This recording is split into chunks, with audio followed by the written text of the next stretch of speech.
Suzanne's Paparazzi Jewelry, 24/7 shopping available. 160920 is the code. Show her some love, like she showed us. K&A Custom Crafts on Facebook. Get over there to pick them up. Yeah. Hey, what's going on, everybody? Welcome to the Coast to Coast Entertainment Network. I am Ace, and as far as Coast to Coast and Sports Minute, we want to say, snap into Slim Jim. Oh, yeah, brother. All right, so anyway, welcome to another episode of Sports Minute. I am Ace, and of course, tonight we are joined by none other than the man, the myth, the legend, Big B. How you doing? That's good. It's been a while since I've been called the legend. I mean, maybe back my high school days or something, but that's time for another show. So anyway, I'm doing good. Ready to talk sports and rip on Isaiah. Rip on Isaiah is right. And then, of course, welcome in our newest member of Sports Minute currently. Welcome in Mr. Well, I guess you can call him the Asian Skip Bayless. You can call him Mr. Delusional 2.0. You can call him Isaiah. Whatever you want to call him. Just welcome in Mr. Isaiah. How's it going, Isaiah? It's going great. Ready to make my debut here on the Wednesday edition of Sportsman. I know I made my debut on Saturdays. Now Wednesdays, here we go. Absolutely. And so Wednesday is completely different than Saturdays because, Saturday's open forum. Wednesday, we actually have random topics that we're going to talk about. And so when we start talking topics this week, there was one topic that I really wanted to talk about because I said, if you're thinking about, let's say you're thinking about starting a franchise, and we're not talking about some of the current quarterbacks now.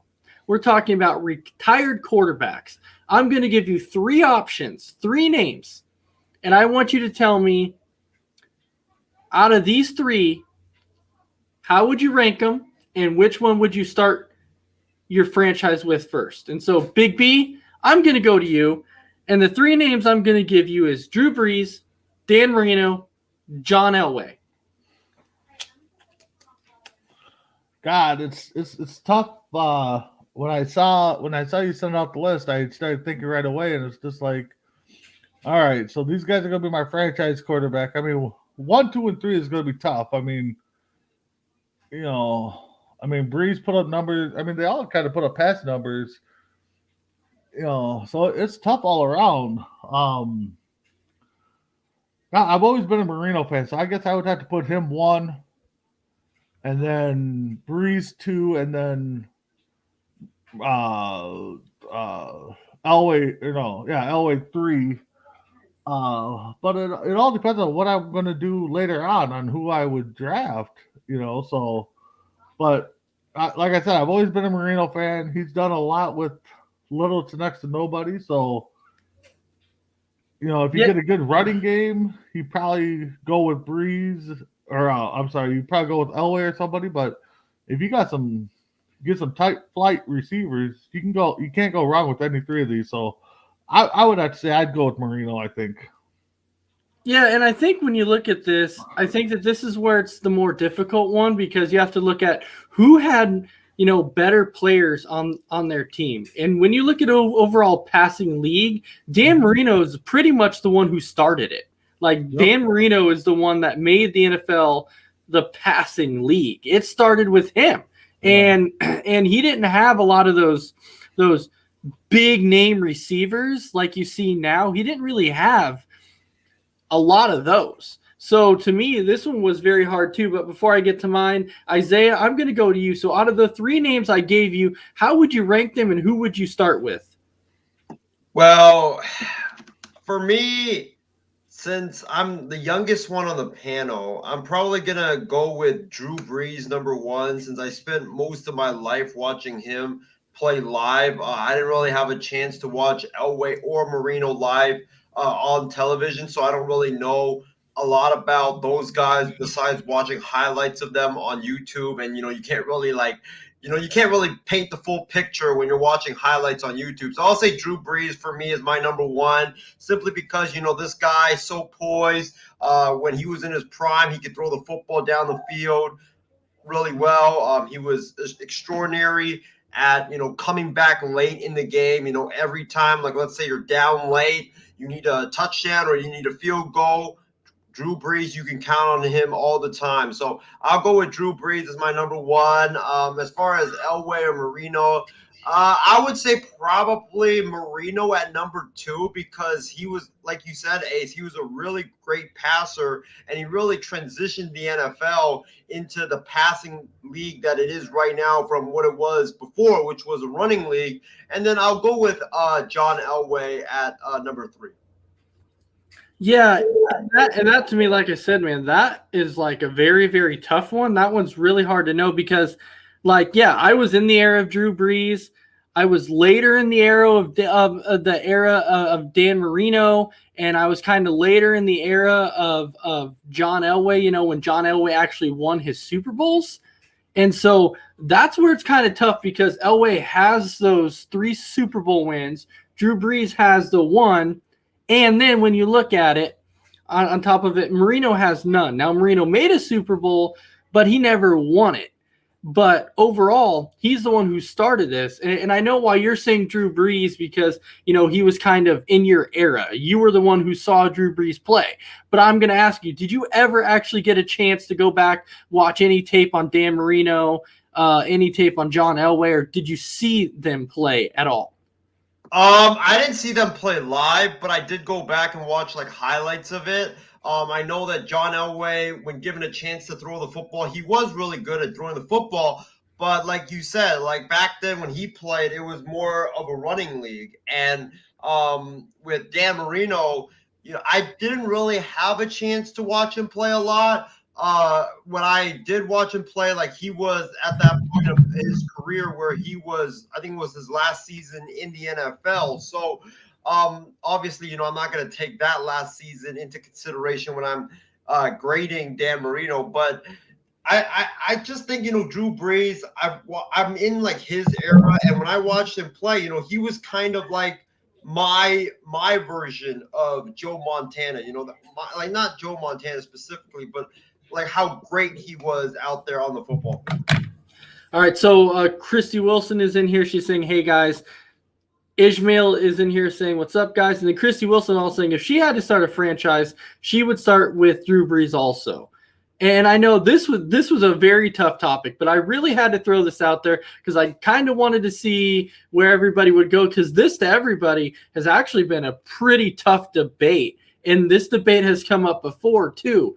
And so I've even heard, and I don't even know how anybody would ever say this, because to me, like, this is complete blasphemous. But somebody actually came out before and said that Dan Marino was overrated. And I'm like, what? Dan Marino overrated? He was the one who originally set every passing record that there was. So, and he's not what you would call on the teams now that has those so-called super teams. He didn't have those. So if you look at the Tampa Bay Bucks now, how they have those 1,000-yard receivers like Godwin and Mike Evans and Antonio Brown and Leonard Fournette, Dan Marino didn't work with any of that. And so that to me was impressive. Now, this was tough to me. So if I talked about starting a franchise, I would definitely have to go with Dan Marino. And that was only based upon the teams that Dan Marino had. I'm not taking anything away from what Elway's done. I'm not taking anything away from what Drew Brees has done, because Drew Brees has been phenomenal throughout his whole career. I hated every time we played the Saints. I hated watching Drew Brees on the field. I respected the guy like crazy. But every time, even if we had a 14-point lead in the fourth quarter, I would be like, yep, I don't feel comfortable with a 14-point lead. Absolutely not. Because I knew that if Drew Brees had the chance, he'd lead his team down so fast. And then if he got the ball back, he could lead him down fast again, just like that. And so it was always so concerning playing him. But yet again, I'm kind of bitter with John Elway, though, too, because he beat my Green Bay Packers in the Super Bowl once, too, when we lost to him 31-24 to get his very first Super Bowl. And so that one, I was kind of bitter on that one, too. But so Ishmael saying, I thought Isaiah was going to say he would start his franchise with Trey Lance. I'm pretty sure he would, but that wasn't one of the options. So that's why he could not go with Trey Lance. And that was John Alcorn saying Marino was overrated. I thought it was somebody, and I couldn't remember who it was, but I knew it was somebody. And then for me would be Elway, because in this league now, you need a quarterback who can kill it with his legs as well as his arm. In this league, yeah, but I love the arm strength of Dan Marino. You can't have pocket passers now. You can. And when it came to arm strength, Dan Marino broke a mold. I'm telling you that. Okay, I'm telling you that. Big B, you're on mute. Oh, sorry about that. My mic's been going on mute. I don't know what's going on. But anyways, speaking of Elway, yeah, I mean, it is a quarterback where you need to kind of scramble a little bit. I mean, a guy like Randall Cunningham would probably thrive in this. If he had a strong arm. Oh, yeah. He could run. I mean, I'd hate to see what he could do now, what he did back then. So, but I mean, yeah, if you factor in the running ability, then it probably would be Elway, and then I'd probably go Breeze and then Marino. But, if we're strictly going on a quarterback and throwing the arm, I mean, Marino did it all. I mean, you give us some good receivers, a line that can protect them, and Marino would be scary. So, well, yeah, and that's what I'm saying. I think it really depends on what type of offense do you want to run. Number one, and so if you want to run an offense that is based purely just on passing, then absolutely Marino's your guy. Yeah. But I do agree with if you need that option style quarterback, that can run, then yeah, then you're going to definitely go with Elway. I mean, yeah, definitely.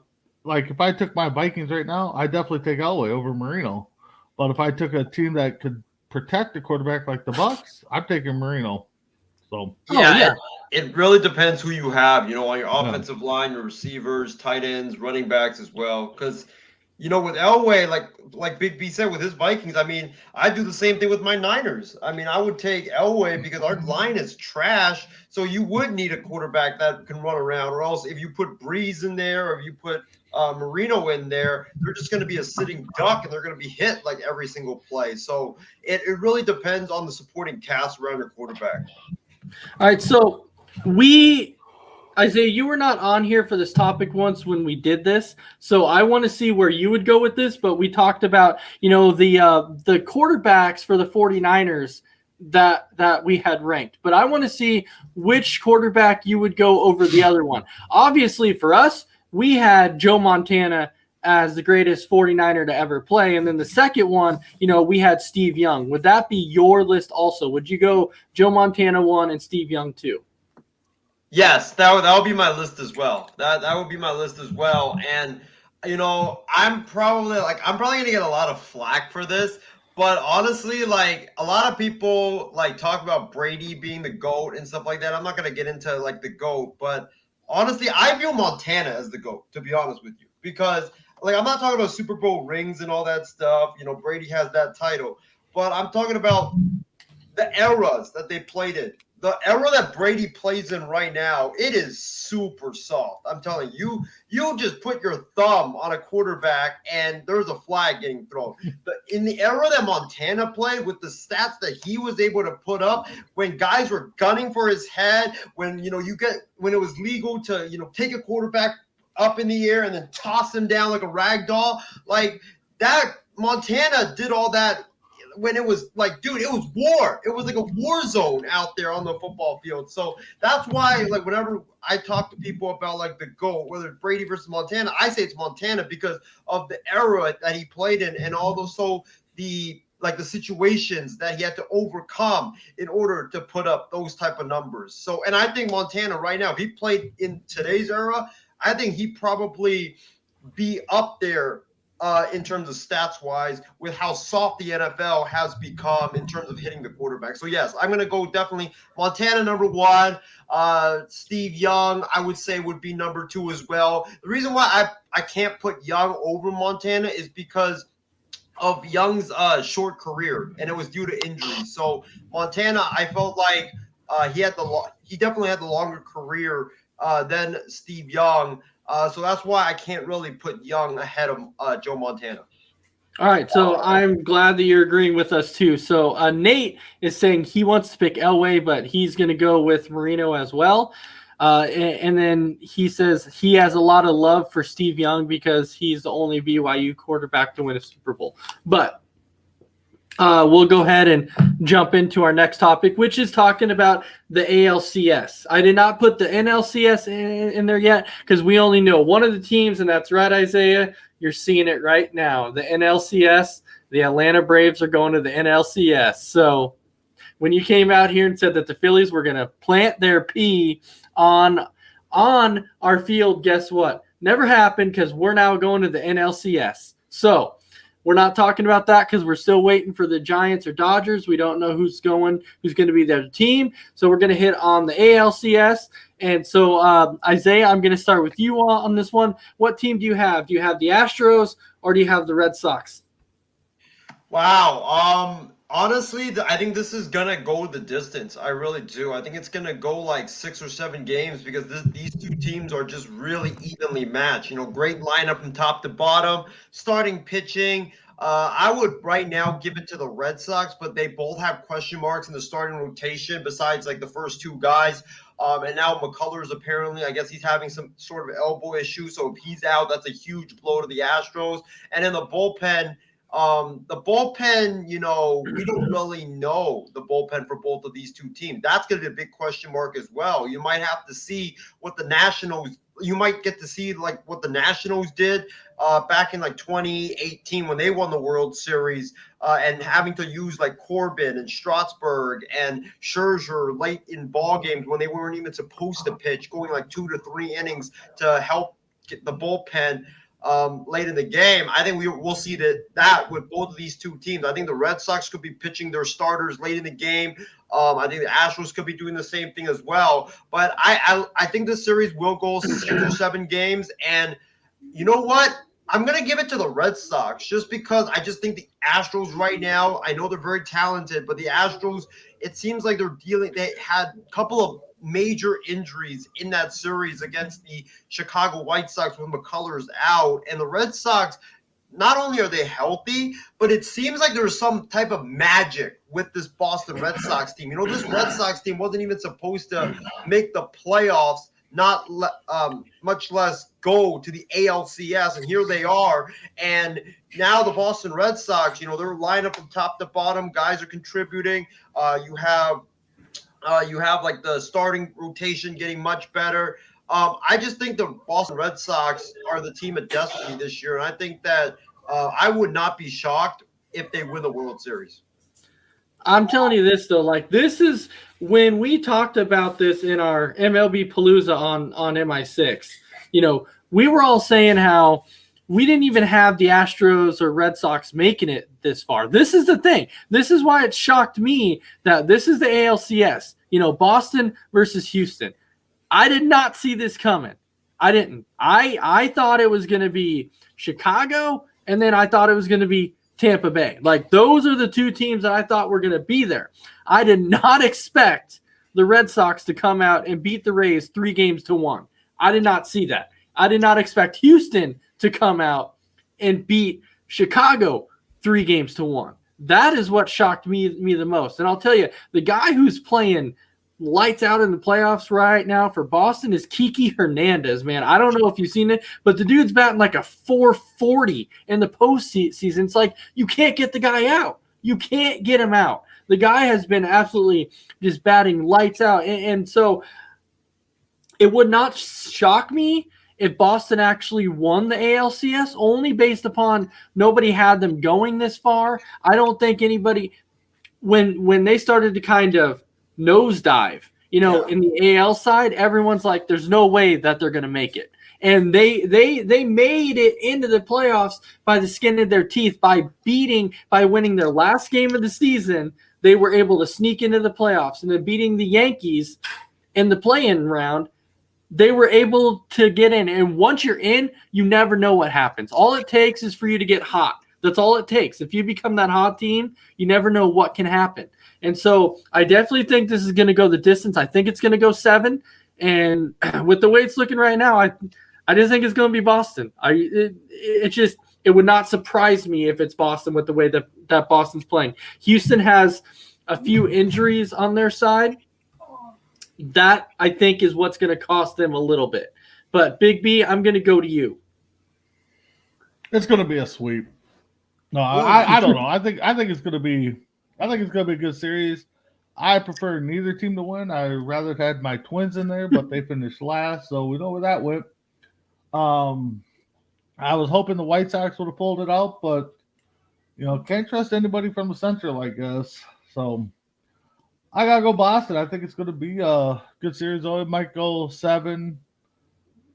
I know a lot of people are probably hoping for a sweep because of the Astros past, and there's already been reports that the White Sox are thinking about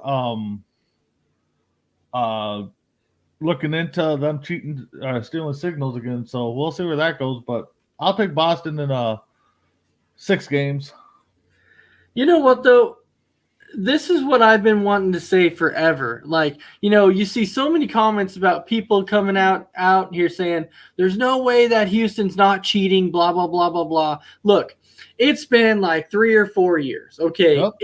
It was 3 or 4 years ago that it happened. All right. At what point are people just going to drop it and be like, look, they cheated once, they were busted for it. But the thing is I think the reason why people are so angry is the way they stole signs, because we know that every team to a certain degree steals signs. We know it. It's been out there. It's happened forever. And I think the reason why people have a problem with it is it was electronically. I think that's why they had the problem. And people have a problem with the Astros now, but it's been 3 years. And it is time to move on. It's time to get past it. That doesn't mean that they're doing it now. They got caught doing it. It was over. Look at the New England Patriots in football. Look, they were caught cheating multiple times. Mm-hmm. They were caught cheating multiple times. People move past it. Okay, it's past it. Nobody really talks about it anymore. It's done. It's over. And so it's time now, even in baseball, to move on. And just realize, okay, it's over, it's done. That doesn't mean that they're cheating just because they make the playoffs every time. Yep. It doesn't mean it. There's a new manager, Well, the thing is, what a lot of people are upset about is, one, they didn't get punished hard enough. It was just a slap out of it, just like the Patriots. Yep. But the thing everybody's got to think about, they didn't play all 162 games at home. So exactly. They played half of them on the road, and they still were able to win some games. So it's not like they put up a big record at home either. I mean, you still got to hit the ball, no matter if you know the pitch is coming or not. Yeah. And they used to steal signs from second base. They probably still do, with the runner on second. So, it's part of the game. Yeah, it sucks. I mean, we can't play honest sports, but everybody looks for that little edge. That competitive edge. Yeah, competitive edge. And it's happened years. I mean, people would study pitchers and find their little kink when they're going to throw the fastball or curveball or what's that movie, Mr. 3000? I mean, they did it there. Look, he's like, oh, look, he's throwing a fastball. He's throwing a curveball. Look, it's the way he twitches or something. So everybody looks for that competitive edge. Yeah, it sucks that it was electronically, but they did it on the road too, guys. So they figured out some way to do it on the road. Yeah, and that was the thing. Like when you actually dive into the numbers of the season that the Astros had, when people were talking about the whole sign stealing, I don't think a lot of people know that the Astros actually had better numbers on the road than they actually did at home. And so, and obviously they couldn't do all this electronic sign stealing on the road. You can't do it because you're playing in somebody else's home. So, but their numbers were actually better on the road than they were at home. And that's what a lot of people probably don't realize. And to this day, their numbers are still better on the road than they is at home. So they had to figure out something on the road. So I'm not condoning what they did. I'm not saying what they did was right. I'm just simply saying to the fact that they're probably just a good team because they have a lot of good players on their team. And so at some point it's time just to kind of let it go and move on. Well, my biggest issue with the whole sign stealing thing wasn't just the Astros. I had a bigger issue with Alex Cora because this man, you read the reports, he reportedly was the one, the mind behind the whole Astros sign stealing operation. And then he went to Boston. He became the manager of the Red Sox, and he got caught using an Apple Watch or whatever to steal signs as well. Like, that was my biggest issue with MLB. It was, yes, the Astros got caught. They deserve to be punished. But Alex Cora, this dude should not be in Major League Baseball because not only did he cheat once, he cheated twice. He was the main brain behind the Astros thing. He goes to Boston, and then he's doing the same thing as well. I don't understand, why he got let back in the game. It is what it is. But that was my biggest issue that I had with this whole cheating scandal was, why is Alex Cora back in the game? I don't know, man. It makes no sense. All right. Well, let's go ahead and jump into our next topic here, which is Big B. This comes to you. This is your Big B WNBA update. The links are out. That's all we need to talk about. No, I'm just kidding. It's the finals. Game 2 was played today. Mercury won in overtime, 98-86. So by my count and looking at it, that's 1-1. Game 3 will be Friday in Chicago. Mercury is Sky. So, and nobody. I remember somebody trying to convince us that the Aces were going to make it and just swiped it. I don't know who that was. Isaiah, do you know who that was? Who said the Aces were going to take it all? I'm not sure. I don't remember. I think. Know. Who was that? I don't know. We'll have to find out. Ace, do you know who that was? I don't want to do this topic anymore. Okay, so when we have Chicago versus Phoenix, I'll tell you this is an NBA Finals that we did not expect. I did not expect this at all. Chicago and Phoenix just happened to catch fire. It's like I said, playoffs. When you get to the playoffs, it's about who gets hot, and Chicago and Phoenix got hot at the right time. Yep, you have the number 5 team versus number 6 team. It's just they got hot at the right time. What can I say? I say congrats to Chicago. They never should have. The one thing I don't like about the playoffs is not because the Lynx lost in one game. It is the one game. It should be two out of 3. Give a team a chance.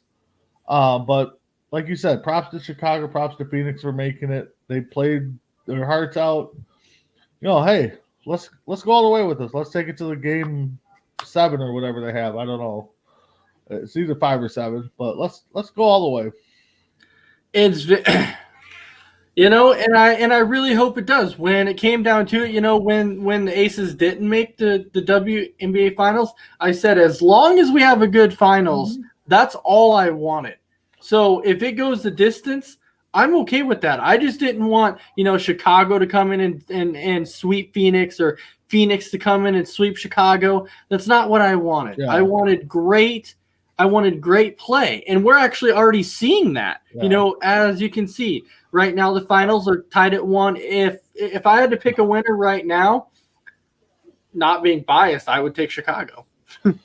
Yeah, I would have to take Chicago too. I mean, like we said before, I mean, all sport fans want is good games, one more game, especially when it comes to playoffs. But give me one more. One more. Sport fans would be happy if baseball played the best. What would it be? 4 out of 7. So what? 5 out of 9 or something. I mean, they just want that one more game. And it's the same in football. They want one more game. They want one more playoff round. They want this. They want that. I mean, all sport fans want one more.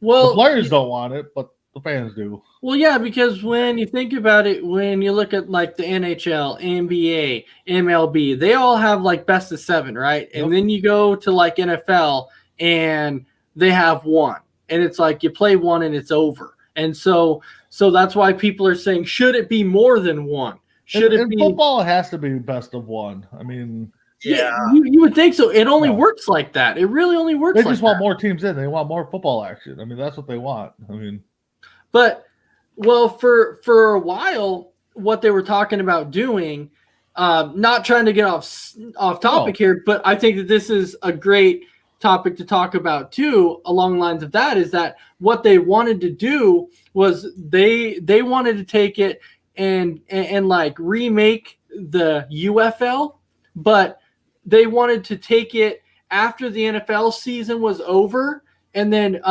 go in with the same NFL teams that they have now, but allow the third and fourth stringers to play a 16-game season, get them playing time, and then end it right before preseason in the NFL was going to start. And I'm like, you know what?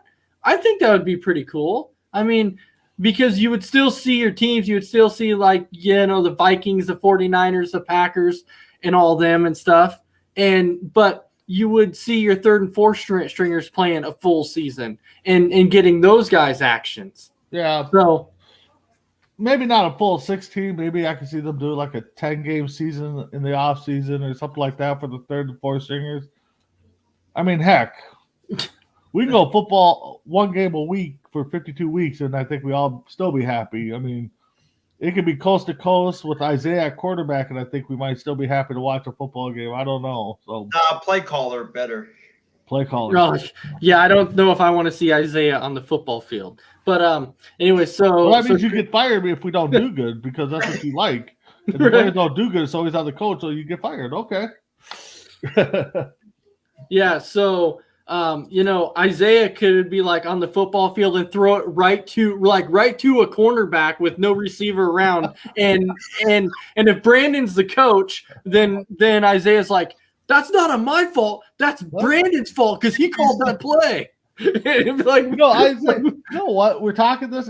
The image that I got of Isaiah is the water boy from Gridiron Gang. That's who he is. He sits out like, Coach, you got to put me in. How you could do this? You know, that's who I picture Isaiah being. All right, so we have a few comments that are rolling in here.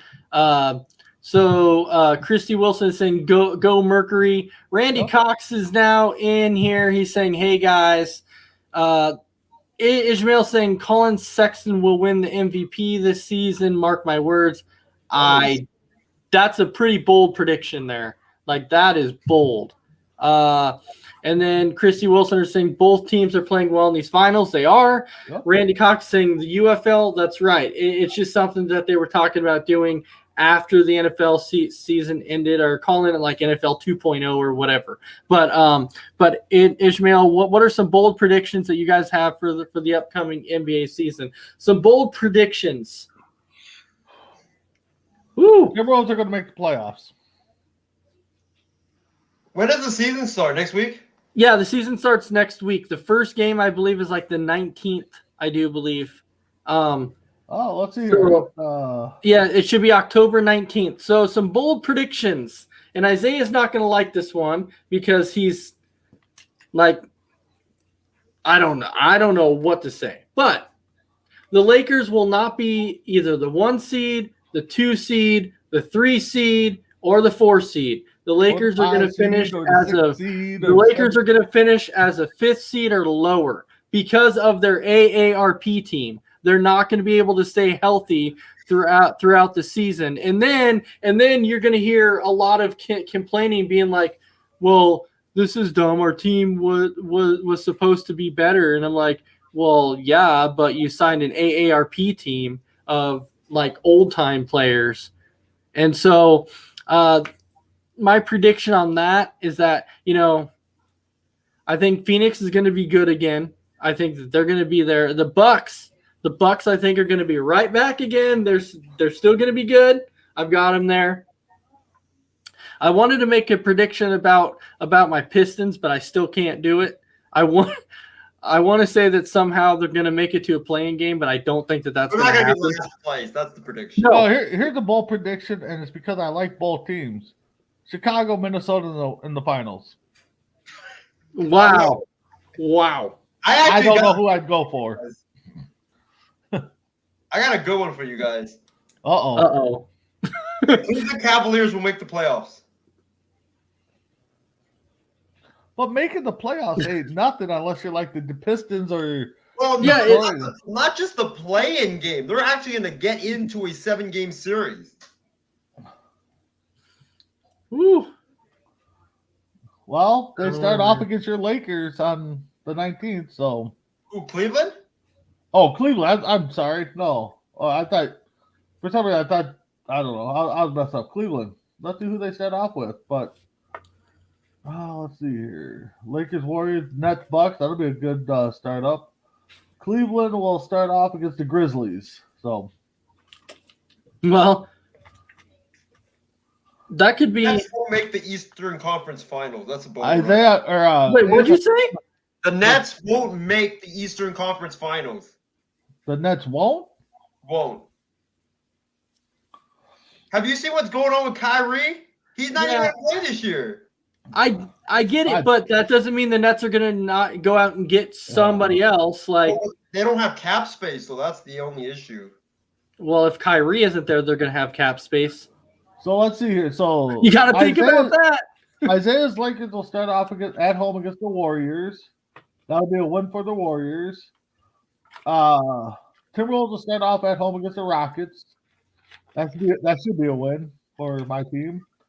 And the Pistons will start off with Chicago. Chicago. That might be a good one there. It's not going to be. Chicago has a really good team this year. I'm just trying to give you hope. Don't. You don't need to do that, Isaiah, or not Isaiah, but Big B. You don't need to do that because I'll tell you right now, I already have no hope, so it doesn't matter. Like, as long as we don't finish last, which I'll tell you, we're not going to finish last, but I still have no hope at this point to make the playoffs. If we do, I would be shocked. But anyway. Play-in. Just make the play-in. You're good. Just be That's like all I want to do. I just want to make a play-in game. So at least as a Pistons fan, I can say we're making progress. We're making progress. That's all we want in Minnesota here is making progress. And if we go from winning 20 games up to 30 games, we're making progress. So what's the latest? Have you guys heard on I'm not a big follower of the NBA, but what's the latest you guys heard on Ben Simmons? Right now, he is reporting to Philadelphia because he doesn't want to have to pay all that money for not reporting. So, okay. Ace, let me ask you this: if Kyrie doesn't play, right? If he doesn't play, and the Nets are going to probably have to put him on a restricted list type of stuff, who are you going to get? There's really nobody out there that you can get to replace Kyrie. What are you going to do? Get Ben Simmons for Kyrie? I'm sure they'll come up with somebody. Trust me. The Nets will figure it out. The Nets will figure it out. See, that's another thing that turns me off is what the NBA is. One, the players almost run the teams. If I don't want to play, you're going to either trade me or you're going to sit me. And who's going to sit one of their stars and pay that money to them? So we'll see what happens. Mm-hmm. I mean, all right. So now we'll go into our next topic, which is the preview of the game tomorrow night. So tomorrow night, and what a game we're going to have tomorrow night. I don't even know who's playing tomorrow. Tomorrow night is the Tampa Bay Buccaneers Again on Thursday night? Versus the Philadelphia Eagles. So, yeah, you're like, great. I know. It's just another one of those games. It's football, so I'll be watching it. I'll be flicking back. I'll be flicking back and forth between the Buccaneers and Eagles and this might the Giants. Be the first lopsided game we get all year. And the Giants and Dodgers. Like, I'll be flicking back and forth between those. And then I'll also be watching my Red Wings play tomorrow too because it's their first game of the season. So I'm going to be watching them play also. I can't wait for that. I'm excited about that. But 7:20. Anyway, going into tomorrow night, I don't think it's going to make much of a difference. The Eagles are not a very good team. They're just not good at all. But the Tampa Bay Buccaneers are going to mop the floor with the Philadelphia Eagles because they're just not a good team. The Eagles are just not good. So I don't know if you guys would agree with me on that or not, but they don't have a good defense. They can't score. The Eagles are a mess. The Eagles are just a mess right now. They have no identity whatsoever. So, Big B, I'll start with you. What are you thinking as far as tomorrow night? We're previewing this game, so I preview that this is going to be probably a lopsided game, probably the first one we've had all year. Because so far through 5 weeks, I think we've had a pretty decent football season. I've enjoyed it. I'm actually surprised the Bucs are only favored by 7, unless the decimal points in the wrong spot, but it says 7. So, but yeah, Ace, I'm with you.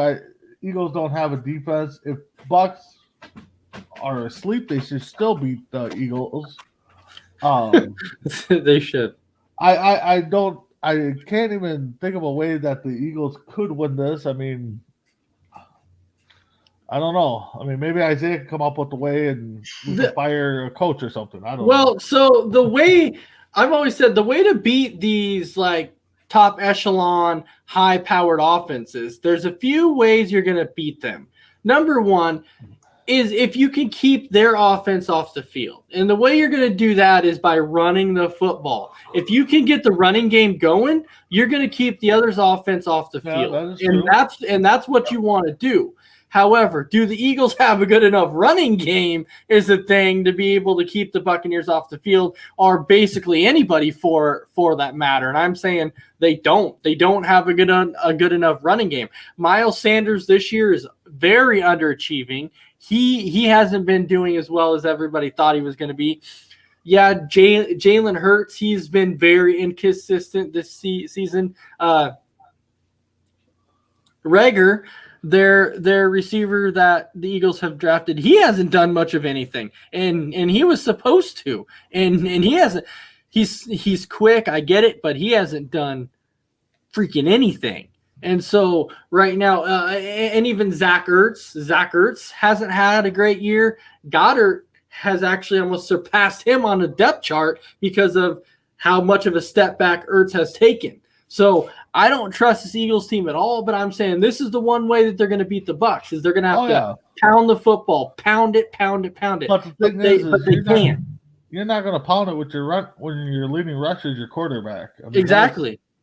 You know, and like you said, who's the technical running back? It's Miles Sanders.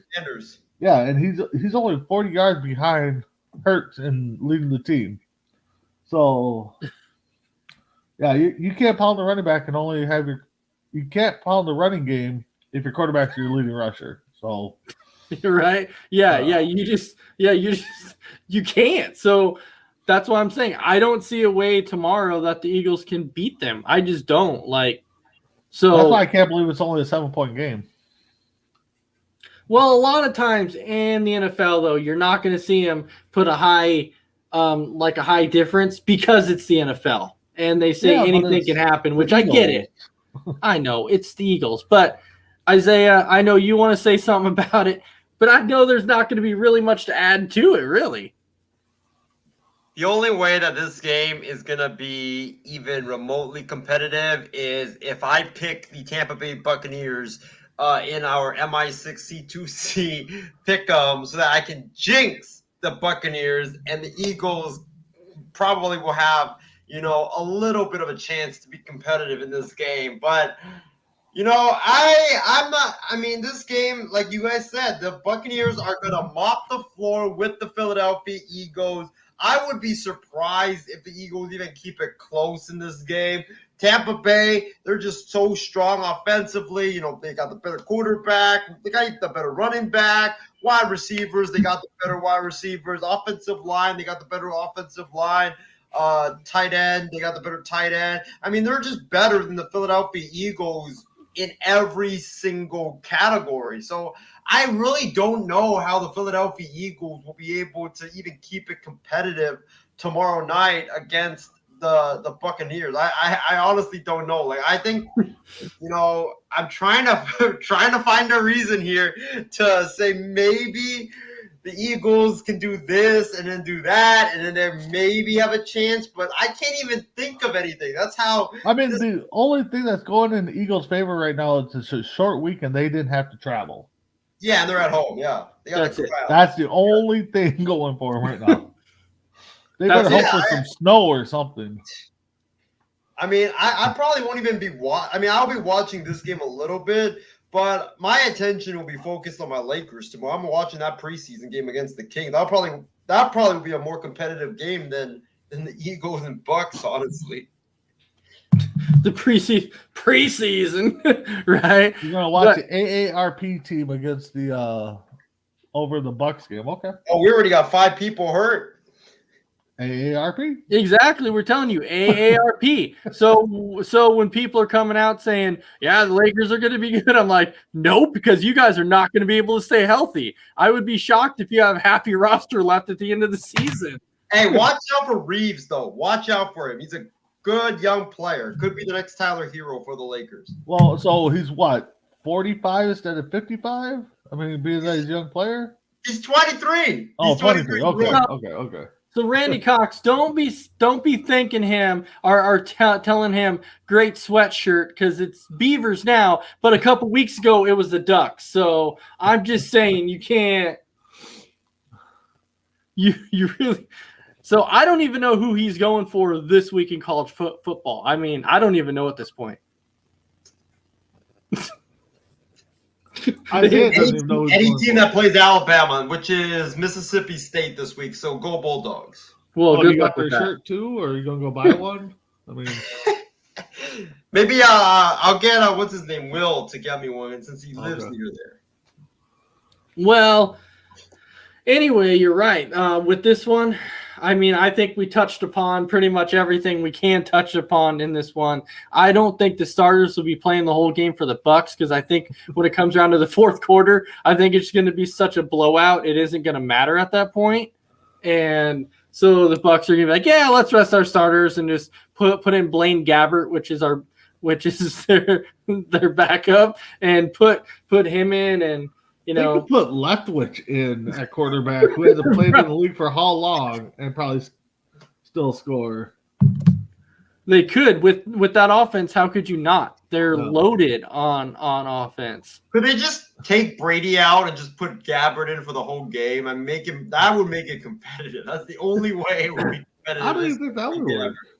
So let me ask you a question quick before we go into our final topic. This was something that I saw that I'm like, why? This made no sense to me. It came out, the report came out that said the Kansas City Chiefs are trying to trade for a running back. And I'm like, how in the world is this going to help the Chiefs at all? The offense isn't their problem. It's their defense. They can't stop anybody. And the Chiefs continue to be like, well, we're going to load up on offense. What is that going to do? What the heck is that going to do? That's not going to help you stop anybody. It's not. So they're trying to trade for Marlon Mack on the Colts. Don't and they got Bell? No. The Ravens have Bell. Yeah.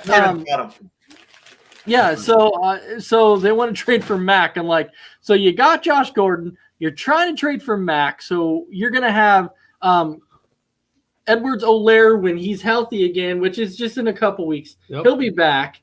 Then you'll have Mack, and then you're going to have your other receivers, but you're still not going to have your help on defense. So I don't understand. So they want to beat everybody on offense. They want to outscore them. I mean, it's plain and simple. They want to put up 50, 60 points a game and give up 45, 50 points. So they want to be in shootouts. That's what they want to do. But we know how that's happened in the past. When you have a team that can only play offense, you've seen what happened in the past. You got to look at Green Bay. A lot of times in the past, we've been a highly offensive team. You know, we've been able to put up 35, 40 points a game. But then we always allowed 35 points a game in the playoffs because you run into a team that has a high-powered offense and they're going to outscore you, and you can't do anything about it because you're not loading up on defense. And that's what the Chiefs are not doing right now. They're not going out and getting anybody to help them on defense. And I think it's complete and utter ridiculous. When I read this report, I'm not a Chiefs fan, but I took my glasses off and I like took my notebook and threw it. I'm like, what is this? How much sense does this make? I don't get it. I mean, you got the offense already. You should be working on that defense. I mean, like I said, unless you want to have a runabout or a shootout with every team, I mean, at this point, you're probably going to have a shootout with Detroit when you play them. I mean, they had a shootout with the Eagles. They did. They had a shootout with Philadelphia. Yeah. Philadelphia put up 32 points against them. So I'm just saying. I had to laugh at a comment here, and Ace, I know you're going to shake your head. Nate's chiming in. Goldberg could start at quarterback in the Thursday night game and still probably beat the Eagles. You could pluck a guy from college, and he could also start with the Eagles. Well, yeah. The Bucks are just so loaded, and Nate's saying no, Ace. Their passing game isn't the problem. Running game, the Chiefs don't have a problem in their running game. Olaire's just fine. He might have a fumbling issue. He might fumble the ball every now and then, but they don't have a running game problem. They don't. That's the thing. If you look at Olaire's numbers, it was like 3 of his first 5 games, he ran for over 100 yards. Yeah. That's not a problem. That is not a problem. If you can run for 100 yards a game, your running game's not the issue. And he's done that. It's the defense that is the problem. And you're not going to rebuild a defense by a trade deadline, Nate. You're right there, but you can add a piece or two. You could have added Sherman. You could have added the linebacker that got released from Dallas. Smith. You could have called me up. I could have played defensive line for him. I mean, exactly. See, Nate, and I'm not saying that they can remake a whole defense, but what I'm saying is, if you look at us, and I'm not saying that the moves we made were like upper echelon moves, but once Zadarius Smith was hurt, once Jair Alexander got hurt, we went out and signed a Jalen Smith. And then we actually just signed Quentin Dunbar to come in and also help too. So they're not upper echelon moves, but they're signings. They're bringing in veteran players to come in and help on defense. And that's what I'm saying. They don't have to be star-powered moves. They just have to be people that can come in and help out on defense. That's what you need, and they're not even doing that. Well, if you're going to trade with the Colts, because they're going to reportedly trying to trade for Marlon Mack, if you're going to trade with the Colts, why not go try to acquire DeForest Buckner? Because there's reports. Exactly. Because there's reports the Colts are shopping him. So if you're going to trade for Mack, you might as well go get Buckner because he can shore up your run defense and give you another pass rusher in the middle. It makes no sense, man. I don't know what the Chiefs are doing. Well, no, that's why I brought that up, because I'm like, it doesn't make any sense. We've seen it in the past, and just offense alone just doesn't work. It just does not work. Right now, I'm looking at the current list that I found for free agents that are still out there. Oliver Vernon, who is 30, played for Cleveland. He's an edge rusher. Mm-hmm. You got Brian Pohl and I'm not going to Darquisius. I can't pronounce his last name. Both corners, 28, 29 years old. You got Ty Boston, a safety. You got a defensive lineman, P.J. Hill. All of the top 10 that are still out there, according to some NFL website or spin-off site. But so I mean, there's defense out there if you want. It doesn't seem like they want to build on their defense. So heck, if the Chiefs want, they can offer us Hardman, and we'll give you Kevin King. so there you go. Like I said, being a big guy myself, I mean, my phone's it's not ringing. So if they want my number, even with Crispy Bacon, I mean, me and him could probably clog up that middle, And when I was in Pee Wee football, I was a 4-string punter. So, so if you need a punter, I can come here and punt for you. Yeah. And Me, I'll play for Big Macs. Chris will play for bacon. So I mean, But I you did. don't pay as much. But I was a corner in high school, so if you need help on defense, Yeah, exactly. So I can't do much worse than what these guys are doing. I'm telling you that I can't do much worse. But All you just got to do to not allow a big gain, just go grab wide receivers and throw them down. Because you can allow a penalty, but exactly. Yeah. It's a penalty, and then if the coach goes, well, what are you doing? I'm like, well, you might want to say a little thank you because he didn't score a touchdown, right? I got a penalty, but he didn't score a touchdown. so who cares? no, I here's said the trade that Tim's throwing out there. His Panthers. He said he'd let McCaffrey go because he's injury prone. Well, he is. He's definitely a injury prone guy. Yeah. So I don't know. we'll give you Elijah Mitchell. You can have him. All right. Yeah. Right. All right, Ace. Let's go for it. Let's go. I know it's that trivia game that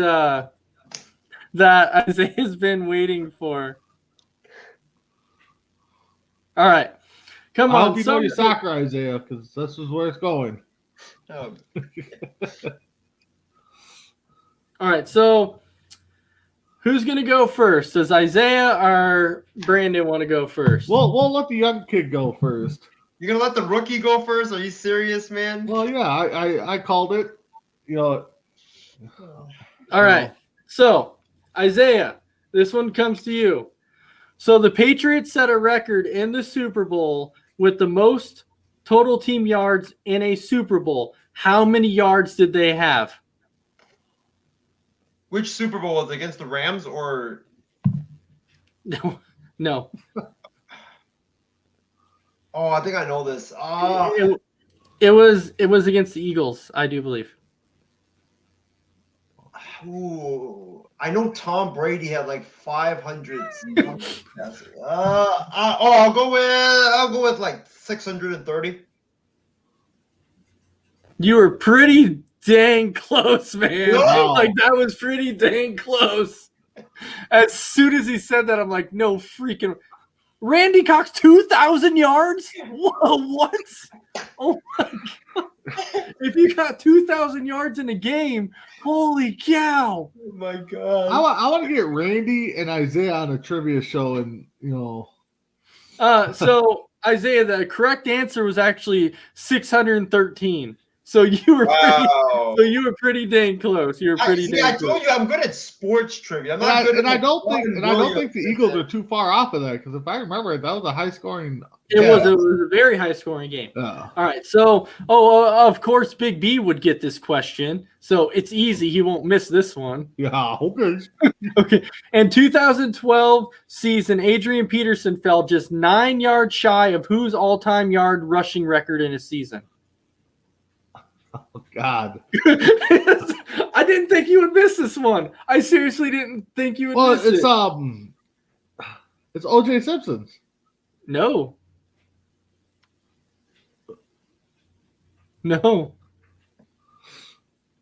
Isaiah, you want to take a guess? Oh, fuck you. Big D, my gosh. Let's see. I'm gonna go with Emmitt Smith. No. Big Eric B, Dickerson. it's Eric Dickerson. Ah. I hate this game.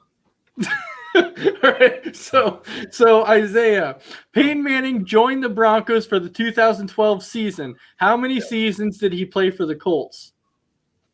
How many seasons did he play for the Colts? Wow. 15. You were so close. You were so close. 16? No, the correct answer was 14. Oh my God, I had 14 in my brain before I had 15. Randy, 2 seasons? What in the world? You're saying you like this game and then you're guessing 2,000 yards in 2 seasons? What? Okay. Well, I know you won't miss this one. Oh, jeez. No, you won't. You won't. In 2001, Priest Holmes made the NFL Pro Bowl for which team?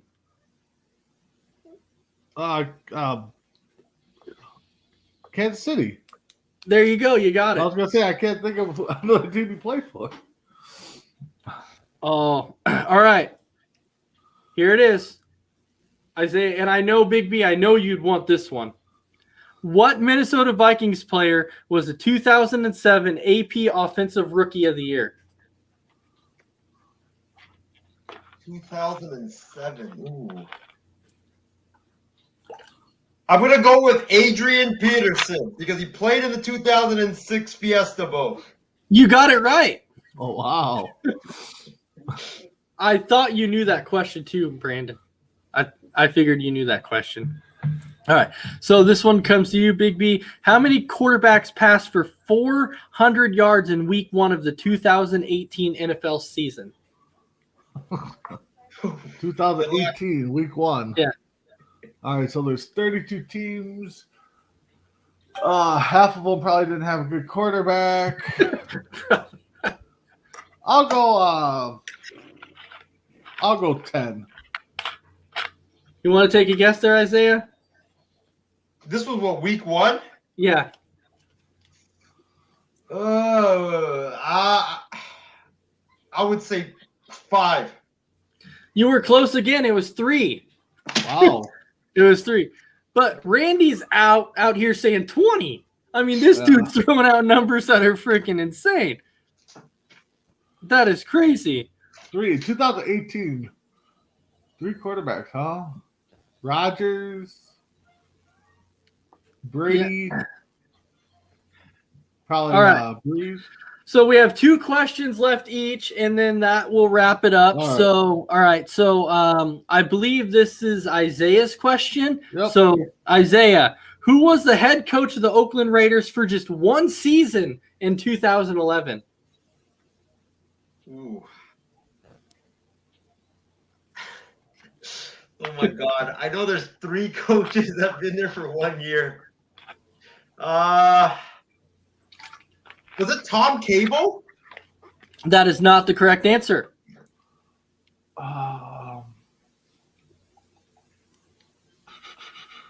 Del Rio. No, the correct answer was Hugh Jackson. Oh my God! All right, so Big B, this is your question. What passing yardage milestone did Eli Manning reach in the 2007 season? Passing milestone? Yeah, so because I think he was playing since I want to say he started playing like 2002 or 2003, I believe. So what was the passing milestone?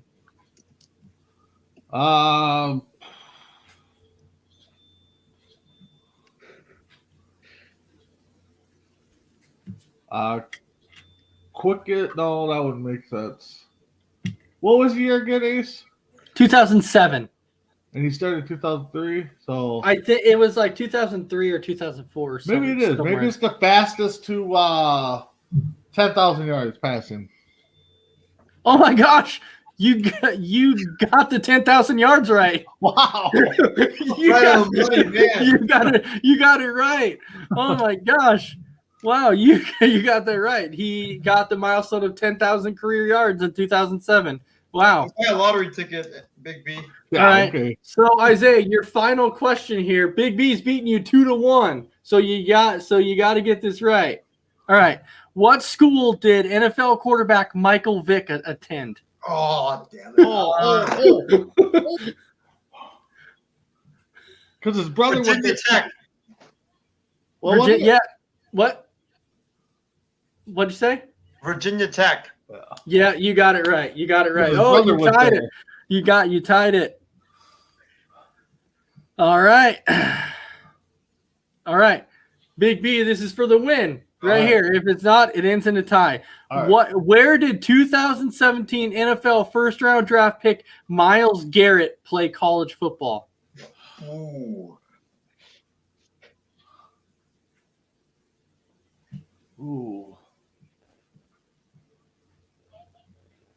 Ohio State. No, that is not correct. Isaiah, you can take a stab if you can get it right. Georgia. No, that is not the correct answer. The correct answer is Texas A&M. Ooh. So, Okay. looks like Big B and Isaiah tonight are going to end in a tie, in a 2-2 tie. I guess we'll have to pick this up on Saturday, I guess, again. You know, I gotta say something here, Chrissy. We gotta reach out to you and get you on one of our trivia shows when it starts back up here. So we gotta reach out to you. You're a smart lady. Absolutely. Well, so we're going to go around the room one more time to give our final thoughts. So, Big B, I'm going to start with you. You know, your final thoughts for tonight's show. I've been saying it for about a week now. I think this is the best time to be a sports fan. You got the playoffs, you got the hockey starting, you got football in week 6, you got basketball starting, college football, college sports will be starting up soon. So if you're a sports fan, this is the best time of the year. Isaiah, welcome to Sportsminute family for a short time. And Ace, it's always great to play some of your stupid games. But all right. All right. So, Isaiah, I'm going to go to you on this one. But keep in mind, Isaiah, we don't only do trivia games. Sometimes we do pass or hold. And so, yeah. Whatever you guys do, just don't do anything that involves drawing, because like I really suck at that. So, or charades. But it was a great show. You know, thank the fans for tuning in to our program tonight. It was a fun show. Can't wait to do this again on Saturday. And also make sure you guys tune in next Monday, because on MI6 and Coast to Coast, we're gonna be doing a little NBA preview palooza type of a thing where we're just going to preview the entire league, and we're going to give a lot of big predictions that probably will not age well, so tune in for that. Well, Isaiah will give the predictions that won't age well. Hey, I'm predicting the Lakers to win the chip anyways. Well, of course. So Isaiah, outside Lakers, how many NBA teams do you root for? Right now it's the Lakers only, and I would say if I get a job with the Warriors, which it's in processing right now, but if I do, well, then I have to root for the Warriors, because I'm going to root against my employer. So, because Isaiah will give those weird picks. Of course, he's going to pick the Lakers to win the chip and basketball, because he picks the Oakland A's to win it in baseball, and then he picks the 49ers to win it every year in football. So then you got Philly, and you got the Ducks, right. You got right. you just never know. But anyway. I got to say, though, one thing I found out is Isaiah doesn't like hockey. He says, I don't watch hockey at all. No, you don't, because you throw out like random stuff, and I'm reading this, and I'm like, you've got to be kidding me, Isaiah. You've got to be kidding me. All right, so Nate is actually asking a question saying, I still want to know when y'all are doing the karaoke. When Hell is over. We have not established a day yet, but maybe that'll be something that we'll do on Kicking It with Isaiah and Ace. You just never know. I was going to say, you want to do it tomorrow? I mean, my voice is ready to sing. Yeah, I'm definitely not ready. We got to get that. If we do it, we got to get Ace to do his Ice Baby. Ooh. Ice Baby. In his Halloween costume that he did back in the day. Hey, that was fun. That was a lot of fun. But I do want to thank everybody for watching Sports Minute. So with that, I hope everybody has a fantastic night, and we will see you guys again Saturday for another episode of Sports Minute. Don't forget to check out Kicking It with Isaiah and Ace tomorrow, and another episode of GMs for Hire. So have a great night, and we'll see you then.